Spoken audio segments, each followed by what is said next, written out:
going back to positively identifying the plant, sometimes it's much easier to fully identify the plant when it's in flower, especially if you're cross-referencing from your different guidebooks.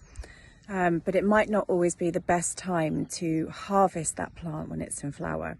So what I strongly suggest is, once you've got yourself a few good guidebooks, then you could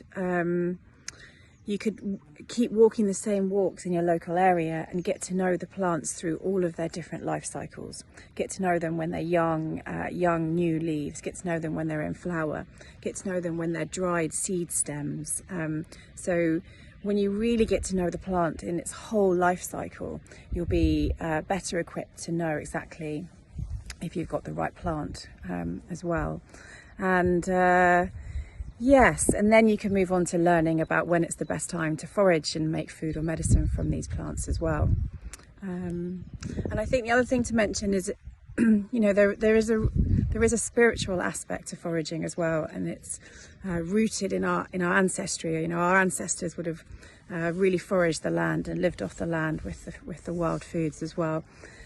And there's this deep level of connection that we have to the abundance of weeds around us.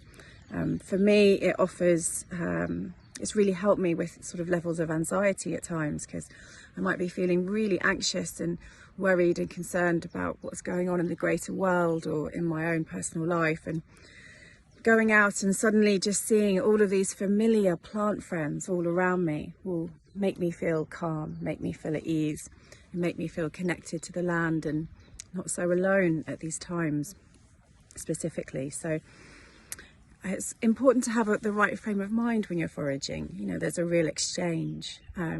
Foraging mindfully, breathing lots of nice deep breaths, and keeping in your mind's eye about the food or the medicine that you are wanting to use these plants for. So you start the process from start to end in a fairly meditative state, a state of gratitude, a reciprocal state of reverence is really important as well. You know, plants can offer us so much. I think it's really important to respect their gifts as well.